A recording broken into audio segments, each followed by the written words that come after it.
Oke, apa kabar semuanya? Di kesempatan kali ini saya akan membahas sebuah topik yang nantinya akan kami jadikan salah satu topik di training kami. Topiknya apa? Topiknya adalah capital budgeting. Capital budgeting mungkin ini sudah biasa kita dengar ya, atau sudah umum didengar ya. Tapi kali ini kami khusus kepada capital budgeting untuk lembaga non-profit ataupun lembaga di sektor publik. Jadi yang biasanya kita terapkan di lembaga profit ataupun kini akan kami terapkan untuk lembaga di non-profit ataupun sektor publik. Yang umumnya sudah kita lakukan adalah untuk di profit, capital budgeting kita lakukan untuk menganalisa investasi atau proyek yang akan kita buat. Jadi di lembaga profit, capital budgeting yang sudah umumnya kita terkenal, biasa kita memakai NPV, IRR, mungkin juga payback. Nanti yang menjadi indikator atau acuannya adalah profitnya atau arus kasnya. Jadi yang menjadi acuan sukses tidaknya suatu proyek atau suatu investasi adalah tingkat pengembaliannya, biasa arus kasnya. Nah, bagaimana untuk lembaga non-profit? Kita tahu lembaga non-profit sendiri tidak berorientasi untuk menghasilkan profit. Nah, bagaimana mencari indikator untuk menilai sukses tidaknya investasi atau proyek yang dijalankan? Nah, kalau di profit yang menjadi acuannya adalah arus kas, maka di lembaga non-profit ini kita rubah menjadi benefit.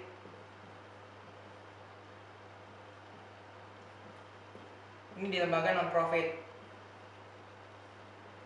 Jadi benefit ini adalah manfaat yang dihasilkan dari investasi ataupun proyek yang dilakukan. Misalnya proyek yang bertujuan untuk mengurangi polusi udara misalnya, atau proyek pembangunan jalan yang dilakukan untuk mengatasi kemacetan dan sebagainya.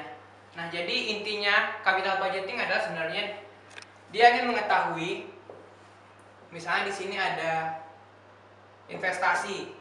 Ini adalah total investasinya. Investasi yang ingin dilihat dalam capital budgeting adalah sebenarnya selisihnya. Yang biru ini adalah value added-nya. Value added-nya. Jadi nilai tambah dari investasi yang kita lakukan. Apa nilai tambahnya? Apa manfaatnya dari kita melakukan suatu investasi? Nah, yang menjadi pertanyaan adalah bila di lembaga profit jelas kita tinggal mengacu pada arus kasnya. Lalu bagaimana untuk mengukur di lembaga non profit atau mengukur benefit, nilainya itu berapa sih benefit itu? Kalau benefit yang dihasilkan mungkin biasanya kalau untuk lembaga non profit atau sektor publik mungkin lebih pada pelayanan pada masyarakat, misalnya polusinya berkurang atau misalnya rumah sakit tingkat kesembuhan meningkat. Nah, bagaimana menilai hal tersebut? Jadi seorang pakar manajemen James Harrington juga menyebutkan bahwa measurement penilaian adalah suatu hal yang terpenting. Jadi bila Anda tidak bisa menilai suatu hal, maka sesungguhnya Anda tidak mengerti hal tersebut. Jadi Anda harus measure, mengukur, memberi nilai, baru Anda understand, mengerti masalah ataupun hal yang Anda hadapi. Apabila Anda sudah mengerti, maka Anda bisa mengendalikannya, mengontrolnya. Baru apabila Anda bisa mengontrolnya, baru kita bisa mengadakan improvement ataupun perbaikan. Jadi measure, menilai itu adalah hal utama, hal pertama dari membuat improvement. Nah, untuk lembaga non-profit sendiri, benefitnya bisa kita ukur melalui beberapa teknik. Nanti akan kami jelaskan. Ada teknik berdasarkan market dan juga non market. Market ini kita tinggal mengacu pada nilai pasar, jadi lebih mudah untuk dilakukan. Kalau non market ada tekniknya tersendiri, nanti akan kami kenalkan dengan WTP, Stated Preference Method, Benefit Transfer Method. Jadi kita bisa menilai suatu manfaat ke dalam nilai uang. Jadi ada beberapa proses yang kita butuhkan untuk menilai benefit yang dihasilkan dalam suatu nilai uang. Nah, sebenarnya tujuannya apa sih kita mengerjakan semua hal ini sampai sedetail itu, serumit itu? Jadi tujuannya sebenarnya adalah karena kita memiliki keterbatasan dalam anggaran yang kita punyai. Limited resource. Nah, kita tidak bisa berpikir bahwa kita mempunyai dana yang tidak terbatas atau budget yang tidak terbatas. Nah, dari sini maka kita harus mengoptimize value of money. Jadi uang yang kita miliki, sumber daya yang kita miliki harus kita optimisasi agar mendapatkan benefit yang sebesar-besarnya, benefit yang paling maksimal. Ini karena limited, maka kita harus optimize sehingga mendapatkan benefit yang maksimal. Jadi ini adalah mengapa kita mengerjakan capital budgeting di lembaga non-profit ataupun sektor publik.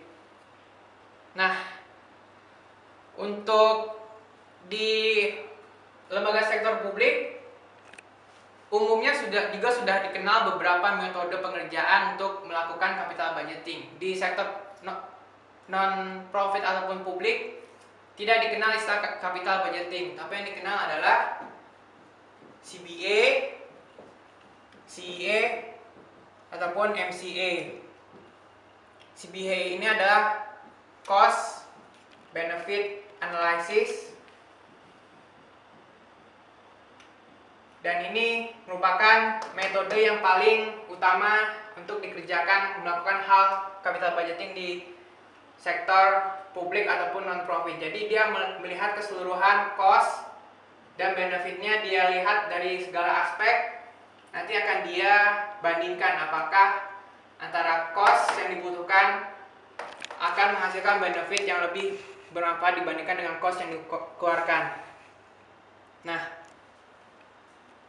CBA, CEA, MCA ini, kalau CEA itu lebih untuk satu output tertentu. Jadi dia melihat satu output tertentu. Misalnya ada pengadaan obat untuk suatu rumah sakit, maka akan dilihat obat mana yang paling efektif untuk menyembuhkan suatu penyakit.